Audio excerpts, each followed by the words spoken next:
Hello and welcome. I am Dr. Lara May, a clinical pharmacist specializing in functional medicine, as well as a certified yoga teacher and Reiki master.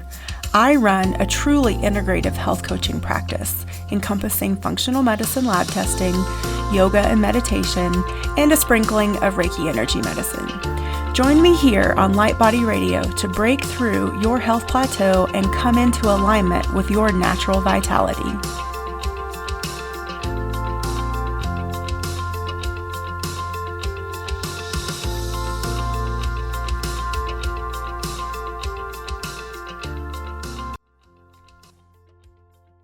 Hello and welcome to the latest episode of Light Body Radio. I'm your host, Dr. Lara May, and today I am bringing you another Wellness Illuminated episode, which is where I bring you specific episodes, just you and me, no guests, no interviews, of topics that I think are important or can help you, have come up with my clients, or I've seen a lot maybe in the media that I think need to be addressed. So anyway, today's episode, I want to talk about the role of hormones in insulin resistance. And insulin resistance is when our body becomes resistant to the insulin that our pancreas is producing, meaning that the glucose that's circulating through our body is no longer being as efficiently managed by the insulin that our body is producing. And so our body just keeps producing more and more insulin, but the glucose is not being brought down by that insulin. And therefore it's creating a metabolic imbalance in our body. And so this results in your body having higher circulating blood glucose, which then also can, if left unchecked and then unmanaged, can lead to not only prediabetes, but full-blown type 2 diabetes. And so why does this happen? And what's going on in the background of our bodies that could be contributing to the less optimal management of the balance between blood glucose and insulin? So that's where I want to get into today, because there are pieces. I talk a lot about how type 2 diabetes is one of the most preventable chronic illnesses that we deal with today. Period. End of story. Type 2 diabetes increases your risk for cardiovascular disease, increases your risk for cancers. It can increase your risk for so many types of other chronic illness. And once you have type 2 diabetes, your chances of going into kidney failure are higher. Your chances of having problems fighting infection and having chronic infections are higher. And so your overall mortality and morbidity numbers and percentages are extremely impacted when you have type 2 diabetes. And so being that it is so preventable, I want to bring you the next layer of information. So a lot of what I talk about is you have control of the type of food that you eat. And what we put in our bodies is the number one way that we can prevent chronic illness. So eating clean, staying hydrated, drinking clean water, having a balance of our macronutrients, and having a healthy movement practice are key things to preventing us from going down the path of type 2 diabetes, of insulin resistance, prediabetes, and type 2 diabetes. All of those things are important, and they are actionable ways that you have power over preventing this from happening and developing.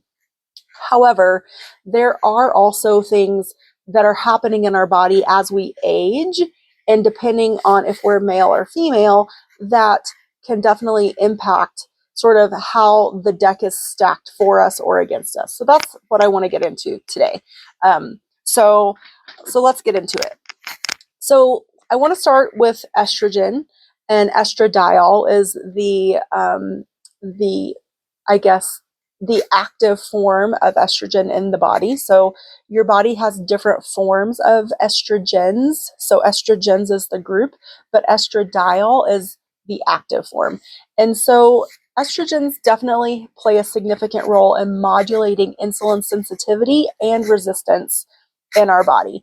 And so, to me, especially being a woman in my 40s, automatically to me, that makes me think about, oh, well, what about being premenopausal, perimenopausal, menopausal, and then postmenopausal?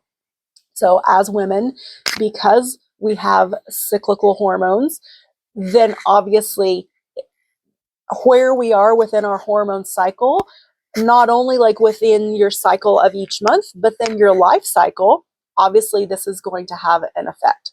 So your age, your hormone levels, your metabolic conditions, all of this is impacted and has an impact on estrogen and then insulin sensitivity and or insulin resistance. So premenopausal women tend to have better insulin sensitivity than men because of the presence of estrogen. So estrogen, estradiol, is actually protective when it comes to insulin sensitivity. It actually promotes insulin sensitivity, which is good. So that could be why we see men typically sometimes showing signs of insulin resistance earlier on in life, because they naturally don't have as much estradiol circulating in their body.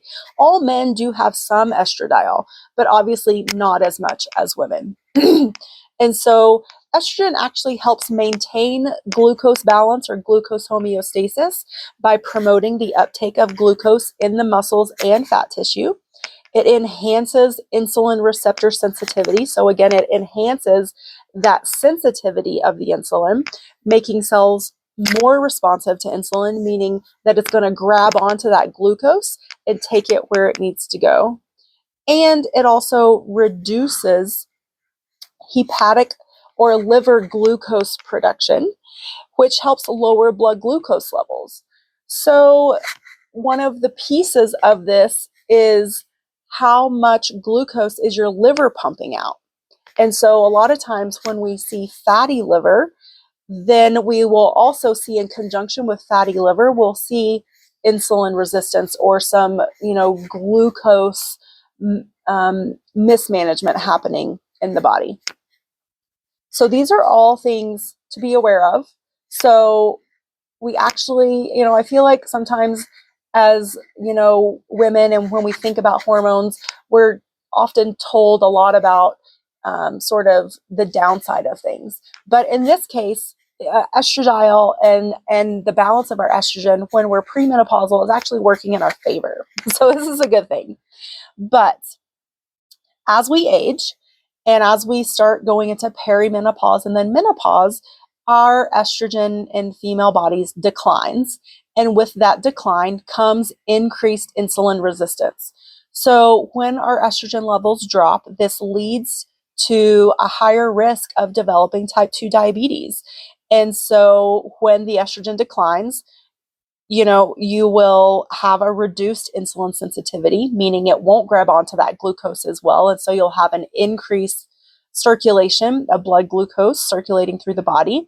And so this leads to increased visceral fat accumulation. So that fat around the midsection, that's why as women, when we age, it's harder to get rid of that, because we're having a higher circulation of blood glucose because our insulin is not as sensitive.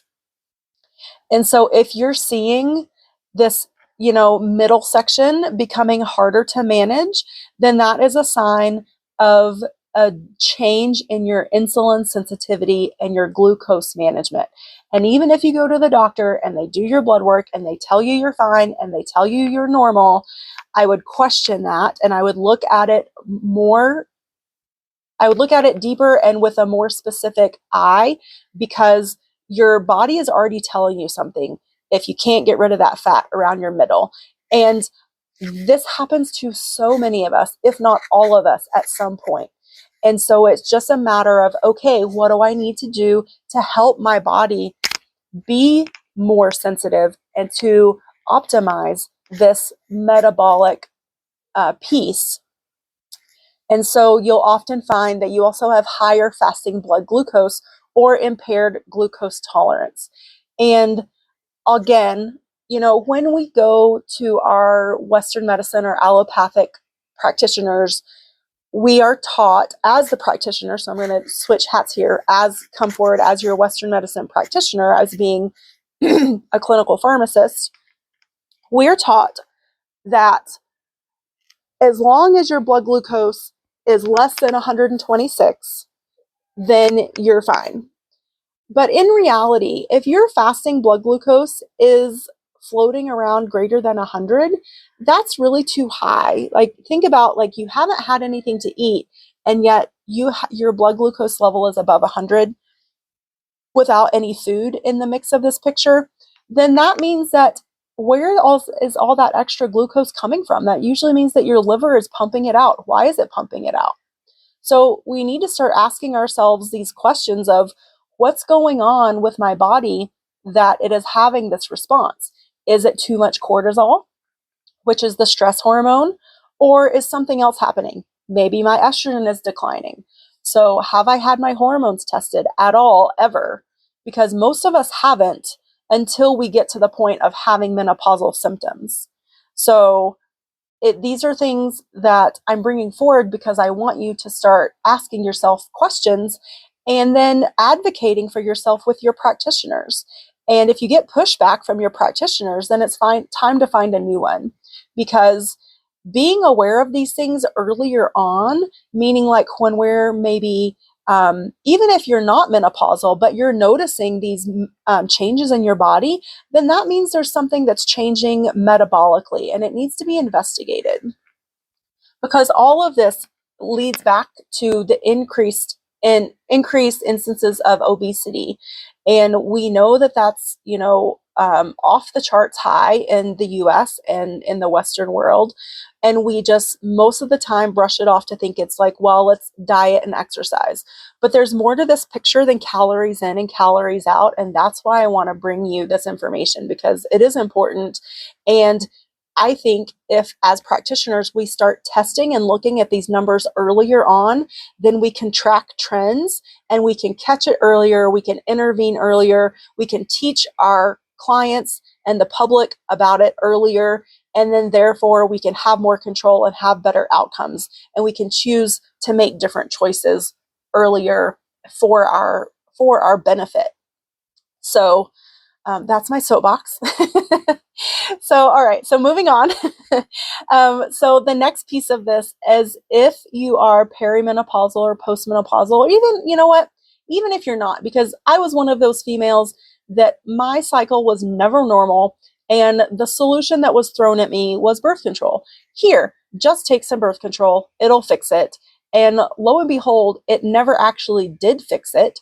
It was always just a game of, well, this one doesn't work either, and that one doesn't work either. And I just kept trying different things. And nowhere ever did anyone test any of my hormone levels to see what was going on in my body. It was just, well, throw this prescription medication, which at the time was birth control, which really is just another form of hormone replacement, at a young woman. And we just keep doing this. And if it doesn't work, then maybe we should evaluate how we're approaching the problem. So hormone replacement therapy, now that leads me into actually like healthy hormone replacement therapy, can actually be helpful. And especially if you're perimenopausal or postmenopausal, or even in the midst of menopause right now, having your levels tested. And when I say levels, I mean your estrogen, progesterone, and testosterone. And I would like to see cortisol too with all of my clients that are dealing with this and having this picture. I test their waking cortisol, and sometimes even their 24-hour cortisol, because I want to see how are these stress hormones also impacting the not only, the metabolic piece, but also the mental health piece, because the stress hormones will also affect your sleep quality. And if your sleep quality is bad, then we know that affects our mental health as well. So with that being said, for the longest time, hormone replacement therapy was demonized because of the study, the WHI study that was conducted over many years, and it included a large group of women. But there were also a lot of flaws with the WHI study, and I won't go into it here. But now we know that there is a healthy and safe way to do hormone replacement without the risks that the WHI study claimed would be it sort of proposed it as it's so risky that it's not worth it. And it scared a lot of practitioners and it scared a lot of women into not doing it.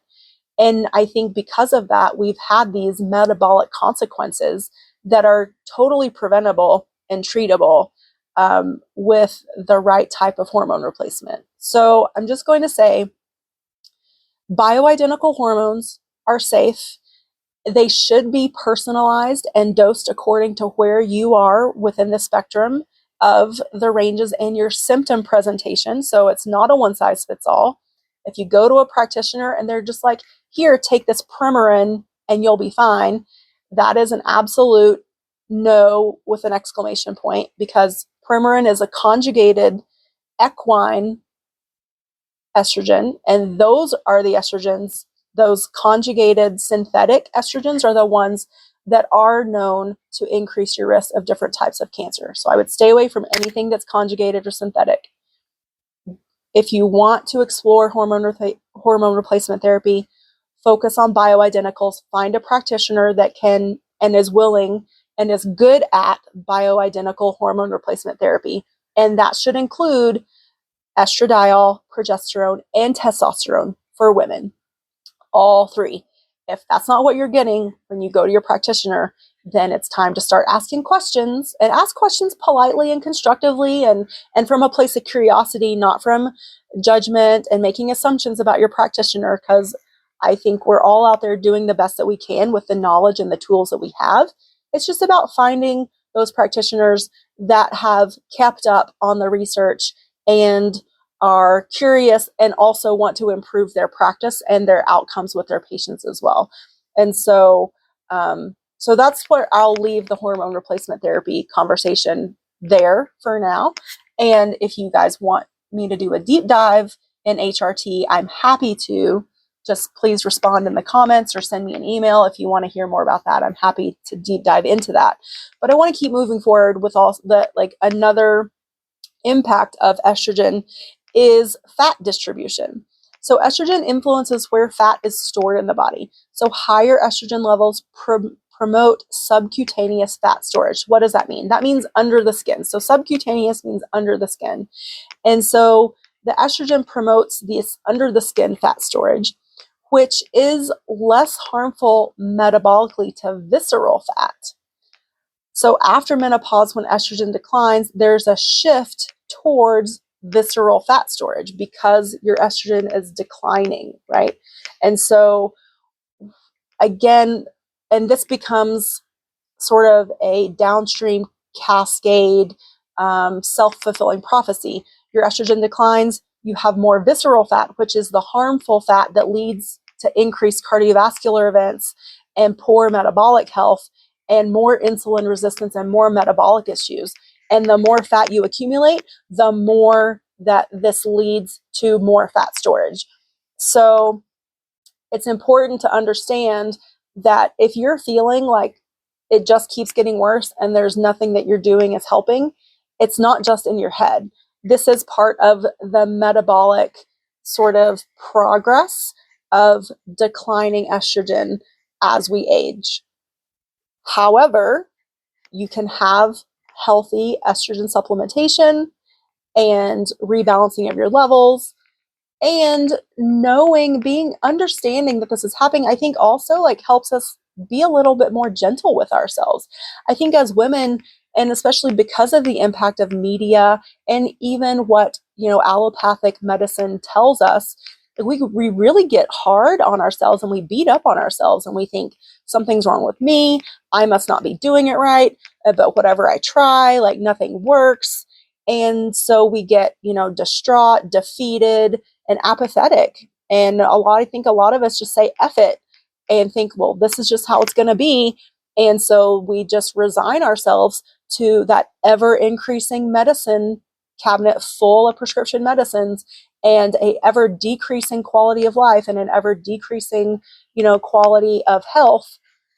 And we think that that's normal aging, and it's not, and it doesn't have to be. And that's why I'm bringing you guys this information, because I want you to know that you have the power to prevent this path.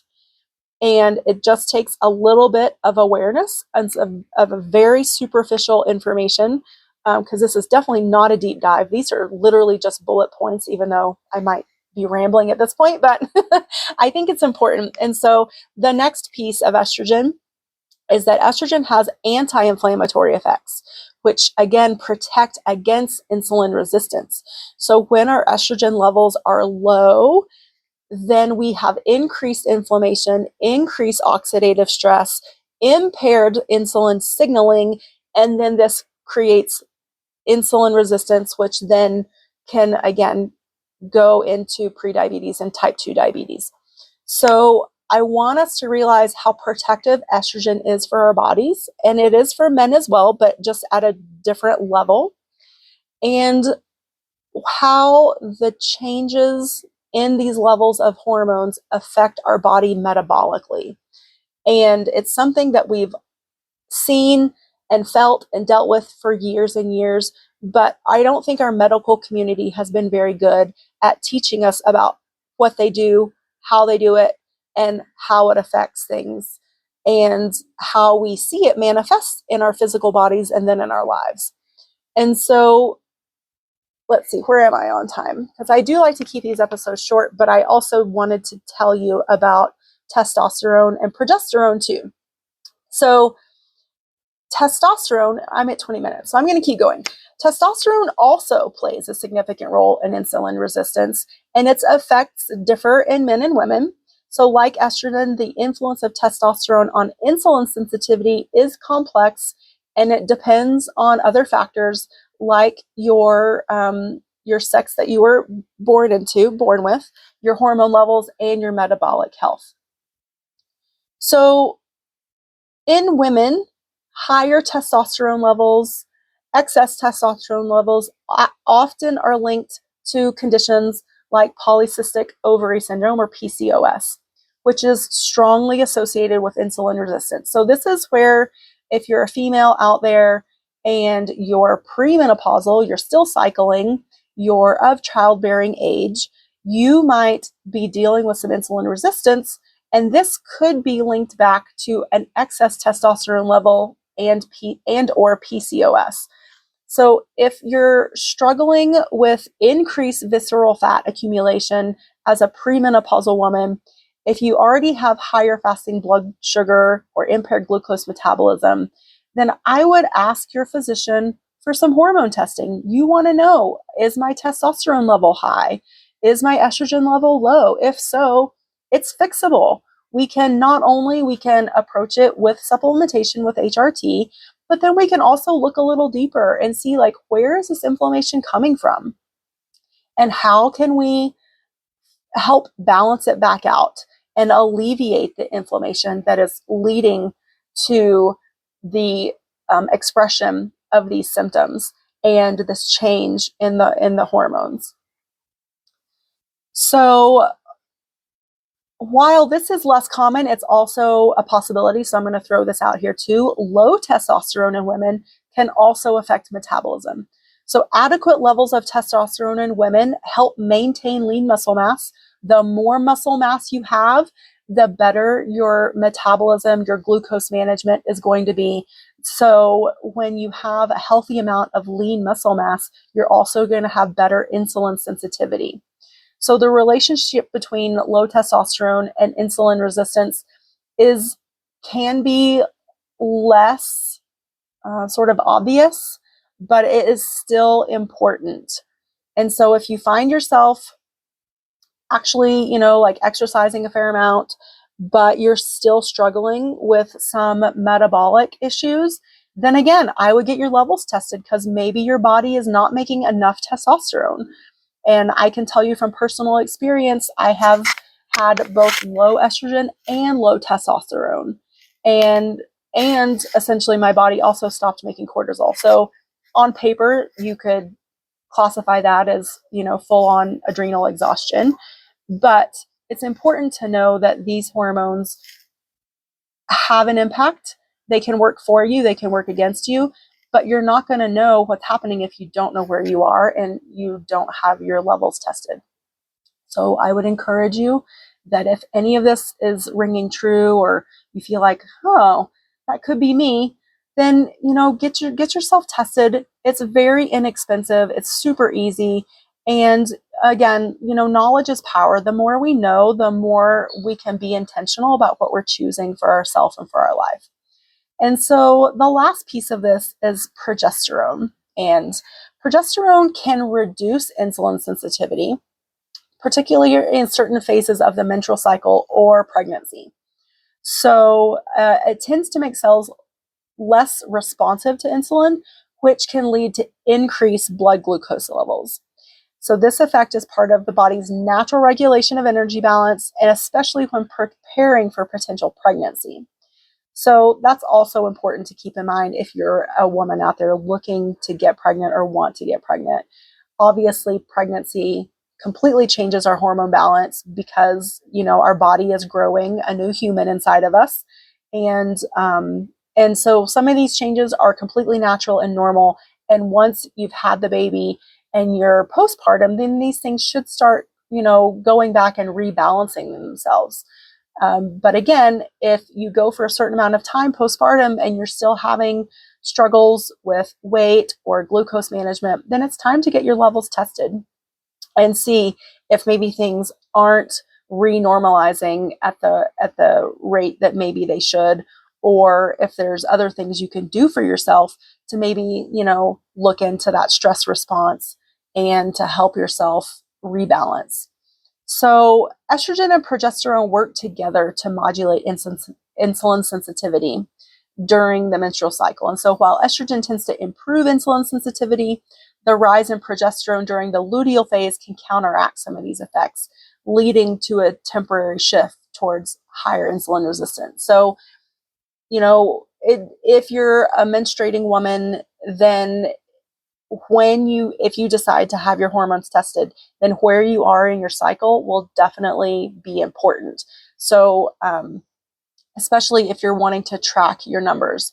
So it's important to keep track of your cycle, know which day is what, and track that with your practitioner. They should be able to help tell you when is the best time to test, and what those results should look at. So I hope that I have brought you some ahas today.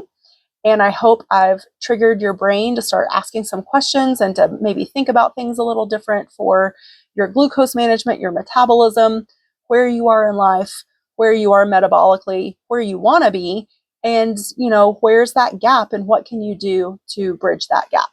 So as always, if you guys have any questions or want to hear more about something, please send me comments, questions on my website, on YouTube, anywhere you listen to this episode. Leave us a like and a review. And I love you guys, and we will catch you on the next episode.